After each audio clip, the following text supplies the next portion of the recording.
My answer is no, because everybody deserves to be treated equally.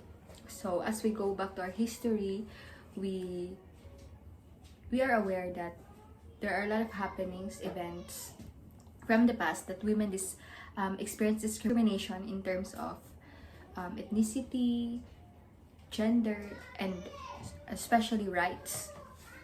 So my opinion is no, they don't deserve what happened on that time. Of course not. Women did not deserve the suffering they experienced during the Spanish colonization here in the Philippines. They faced unfair treatment and were denied respect and basic rights, including education. And as far as I know, their main role back then was just to be housewives, with little opportunity to pursue education or other aspirations. So during the Spanish colonization, I do believe that the sufferings or the events that happens to those women during those times, they don't deserve it. Because as for me, as a woman, I do believe that we can do anything like what other men do. I can't answer yes, I can't answer also no. I'm on a neutral side because as we observe, there are a lot of instances that nowadays inequality still exists. But as we go farther on our generation today, on our generation, we can also observe that we are more knowledgeable, open, and aware of gender equality, especially not just on opposite gender, such as male and female, but also the other gender that exists on our society. For this question, I will answer shortly. As a student, I think our country is trying to provide better education for women, but there's still room for improvement, or there's still room to improve. Women deserve equal opportunities and access to more quality education. I could say yes, because as of now, as what I've said, on the number two question, we are being treated fairly when it comes. We also have, especially on government, we also have women politicians nowadays. Unlike on those times, those past times. So as of now, yes, as you can see, you can also see it that a lot of women also doing things or do men things. Let's say in Philippine Army, we also have soldiers, women soldiers. We also have, when it comes to our public transportation, you can also see a lot of women driving a lot of any kind of vehicles. That's all.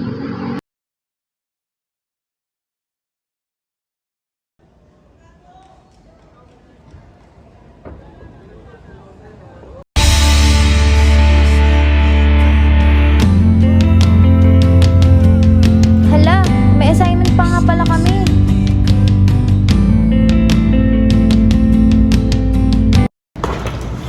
Ano ba yan? Napakaraming gagawin. Hindi ko na alam kung anong uunahin dito. Sunod-sunod na lang. Dami gagawin, makatulog na ako.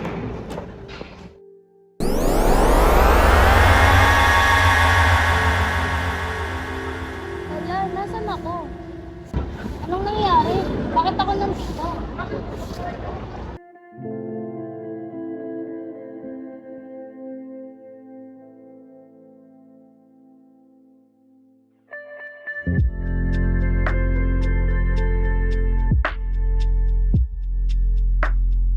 Binibini, may problema ba? Sino ka? Hindi kita kilala dito sa bayan namin ah. At ang iyong kasuotan, tila ba'y parang ito'y kakaiba? Oo, tama ka nga. Galing ako sa pinakamalayong lugar. Hindi ko nga alam kung ba't ako napunta dito eh. Nawawala ka? Saan ang bayan na iyong sinasabi? Oo eh, malayo-layo yun sa Pagkalilaga. Nagkaroon pa nga ng problema kasi hindi ako makabalik agad. Ano ganun? Anong ginawa mo dito sa bayan namin? May nahanap lang ako. Pwede niyo ba akong masamahan? Kasi hindi ko kasi kabisado dito eh. Baka ka naman nagsasabi ng totoo. Tara, sige.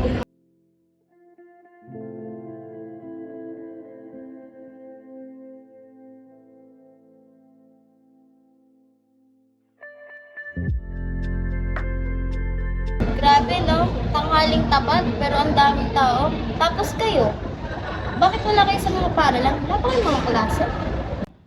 Ay kahit sa aming pamilya, hindi prioridad ang pag-aaral, lalo na't wala kami sapat na pera. At kahit meron man, hindi pa rin pwede. Kahit ako nga na may maayos na buhay, hindi ako nakapag-aral dahil babae ako. Hindi rin ako nakakaabot sa parehong pribilehiyo ng mga lalaking membro ng pamilya namin dahil iniisip nila na ang mga kababaihan ay nagsisilbi lamang sa kanilang bahay. Ang hirap namang tanggapin na hindi kayo binibigyan ng pagkakataon na makapag-aral. Dapat lahat may pantay na karapatan.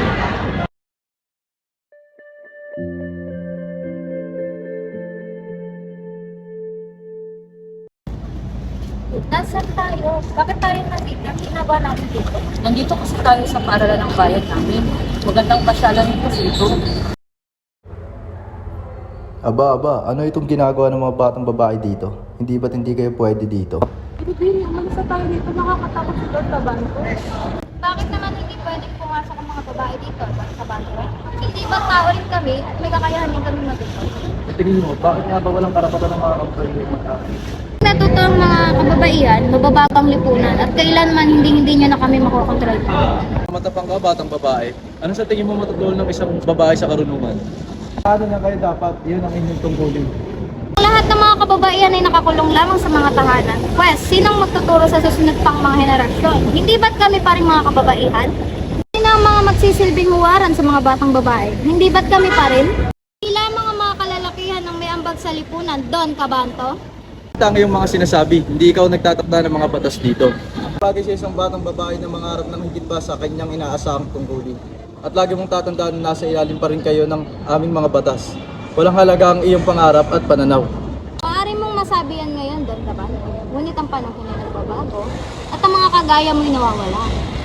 At ang mga hangarin ng mga kababaihan ay nagpapatuloy at ang kinabukasan ay para lamang sa mga taong may pagpapahalaga sa katarungan at karapatan ng bawat isa. Napakatapang mo talaga doon. Oo nga, bilib na ako sa'yo. Sandali nga muna, ako iihin muna.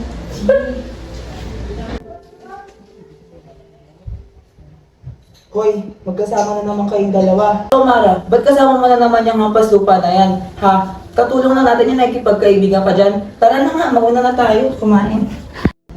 Sige, susunod na kami. Pasensyahan mo na nga kang kapatid ha, ganun talaga yun.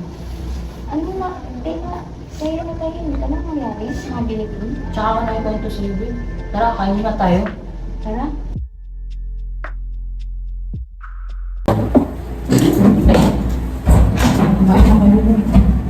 Si Dan nga pala, Julio, kaibigan ko. Nagdagdag ka na naman ng walang kwenta kaibigan, Mara. Hindi ba sapat sa'yo itong si Maria? Nagsama-sama pa talaga kami mga babaeng walang mararating sa buhay. Hindi yan totoo, Ginoo. Darating din ang araw na kami mga kababayan ay aangat at hindi na magpapalit pa sa inyo. Babae?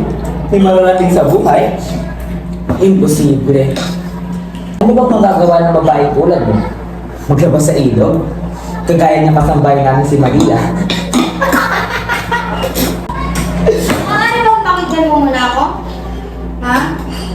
Alam niyo ba na ang mga kababaihan ay kayang maging pinuno ng bayan? Babaeng guro, babaeng mga mag-aamat sa mahihirap, at babaeng doktor?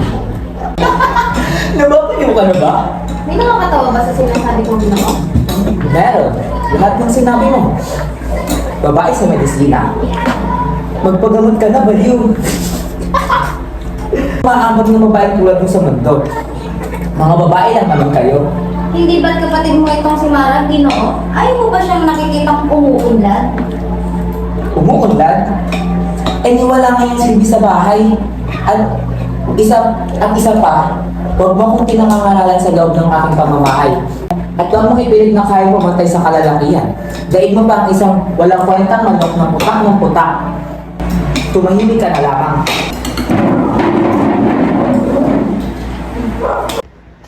Wag na wag mong mamalitin ng mga kababaihan. Dahil kayong mga kalalakihan, wala rin kayong karapatang malitin kami. At darating din ang panahon na kakailanganin nyo kaming mga kababaihan. Tara na, Mara at Maria. Vincent! Bakit ganito? Akala ko noon, kwento lang ang hirap ng buhay sa kolonisasyon. Pero iba pala talaga kapag ikaw mismo ang nakakita. Ang bigat sa dibdib. Ang sakit, di ko kaya ito. Paano nila natitiis ang ganitong klase ng buhay? Wala kang karapatan, walang edukasyon, at wala kang magiging kinabukasan. Paano ako kung dito ako pinanganak? Kaya ko kaya? Ay, sobrang swerte ko pala. May karapatan akong magsalita, mangarap, at mamuhay ng marangal. Pero paano naman sila? At paano yung mga kababaihan ngayon na hindi pa rin malaya? At habang buhay na magtitiis sa ganitong buhay, napakahirap. Kung ako nasaglit pa lamang dito ay nahihirapan na, paano pa sila? Ano ba ang pwede kong gawin? Panaginip lang pala lahat.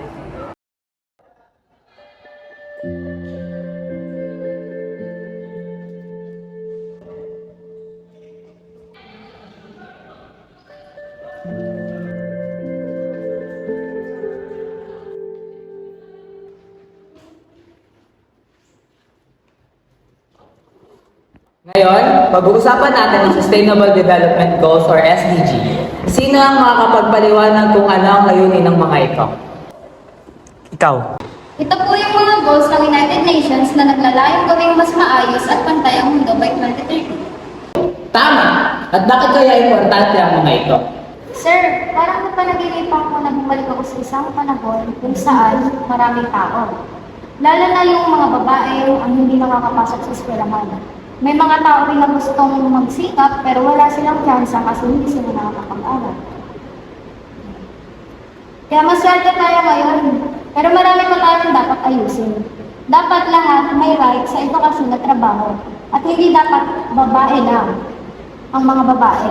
Dapat pantay-pantay ang opportunity ng bawat isa. Agenda, kaya nga ang SDGs ay very important para sa mga edukasyon para sa lahat.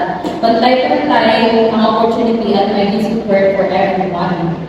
Kung disenteng trabaho at paglago ng ekonomiya, ang ibig sabihin ba na lahat ay dapat may trabaho? Tama ba? Kapag may edukasyon, mas madali makakahanap ng trabaho. At kapag pantay-pantay ang opportunity, lahat ay makikinabang.